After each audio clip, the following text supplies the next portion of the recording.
Turning 50 isn't just another milestone birthday. It's actually one of the most critical decades of your life, especially for maintaining strength and vitality. And today we're going to explain exactly why this matters so much for your overall long-term health and what you can start doing today that your future self will thank you for later. So let's start by identifying something that happens to us as early as our 30s, and it's called sarcopenia. It's a big word that really means age-related muscle loss.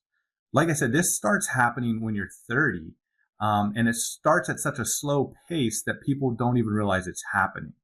But once you hit 50, this milestone decade, you actually start to lose muscle twice as fast as you were prior to that. So your 50s represent the last decade that allow you the opportunity to build muscle reserve before it really starts to waste away. Think about people you know that are a generation older than you. You can tell that they've lost a lot of physique and muscle mass. It happens. There's nothing we can do about it. Just look at that as a representation of what's going to happen to you and your body in your life. There's nothing we can do about it after it happens, but what we can do now is preserve it and slow the process as much as possible by increasing our muscle mass and increasing our strength and vitality. So here's the thing. We're not trying to do this in any way that's going to win us bodybuilding championships or anything like that. What we really want to do is just give us the ability to maintain our life, to bring our groceries into our house, and to live the life that we want to live free of injury and with as much independence as possible. And what we need to realize is our muscles are the engines of our body that allow us to do that. And as our muscles get smaller, our engine gets smaller, and that's what's going to put us at risk. So today is the day where we can kind of soup up that engine just a little bit longer to get us further down the road as we age into our 70s, 80s, and beyond.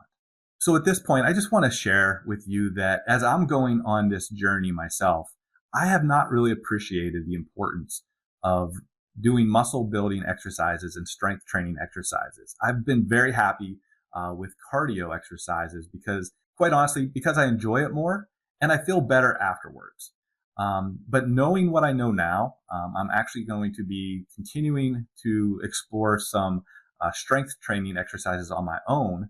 And I hope that you will as well. I hope that you'll consider this as well. And I do have one video right now that I think would be very helpful to anybody who wants to venture into this muscle building process slowly and certainly not dramatically, but what we need to do. And I'm going to put a link to the screen right now if you're interested in looking at that video.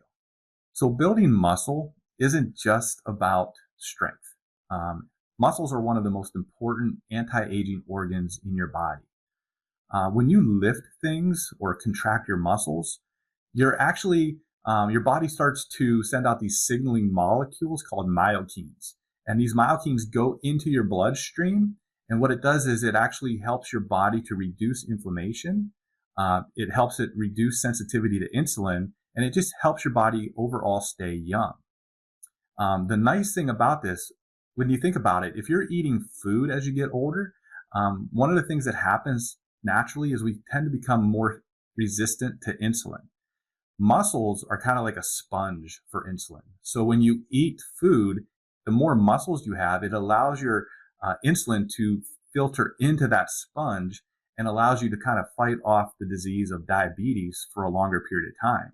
And that's one of the processes that's very helpful in helping you to age gracefully, and not only age gracefully, but to fight off disease drug-free. You don't have to use other insulins or oral hypoglycemics to fight off diabetes. You can kind of delay it longer by just staying healthier and having this muscle tone in your body. The next thing to consider as we get older is our bone density. And you might be thinking, well, what does lifting weights or resistant exercises have to do with bone density? I do a lot of walking, or I'm very, very active in cardio, whether it be swimming or bike riding. Those are good low impact cardio exercises. But when it comes to bone density, what you actually need to have is weight bearing exercises. So let me explain a little bit.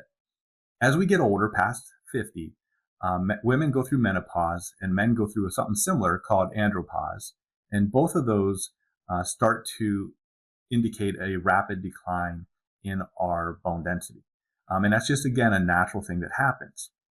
But I want you to kind of imagine when you were a little kid and you were playing with Play-Doh. When you took it right out of the container, you can really kind of squish it around. It had a lot of air pockets in it. But the more you would compress it, the more dense it would get. It would get more and more strong. And you could actually make it really like a solid ball. Certainly you can you can create a little bit of indentations in it, but you understand what I'm saying. The same thing happens with your bones. If you don't apply the pressure, then your body starts to become more fragile because the bone density just naturally will start to get those pockets in it, and it becomes a little bit more at risk for osteoporosis and other types of bone diseases as we get older. So lifting the weights today, doing these weight resistance exercises today, could mean the difference between a life-altering fall later on as you age. A fall could be as simple as having bruises that you can recover from rapidly, or it could be a life-altering hip fracture that could require a lengthy hospital stay and cause you to lose your independence. So again, this is what I mean when I say your future self will thank you for this later by taking the actions on doing these exercises today. I do have one more very important piece of information that I want to share with you about how weight-bearing exercises will help you as you age. You've probably noticed it, but haven't really thought about it too much. And before I get to that, though, I do want to ask a favor. Please consider giving us a share and a subscribe. We'd really appreciate it, and we'd like to bring you more information like this to help you have a healthy retirement, whether it be losing weight now, building muscle now, whatever. We just want to make sure that we're here to give you the best information you need to have a healthy retirement as you age.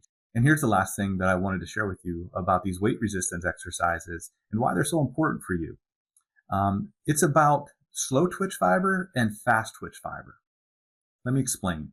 The slow twitch fibers are very important for long enduring type of activities. The fast twitch fibers are for explosive activities. A lot of times you hear about this in athletics, like sprinting or jumping. Our bodies, all of us, have both of these fibers. And as you get older, one goes away quicker than the other. You can imagine which one that is. It's the fast twitch fiber.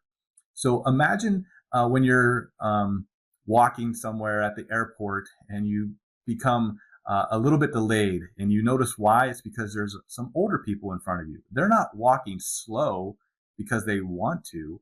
That's just the decline in the fast twitch fibers. Even if they wanted to walk faster, they can't. Those go away naturally.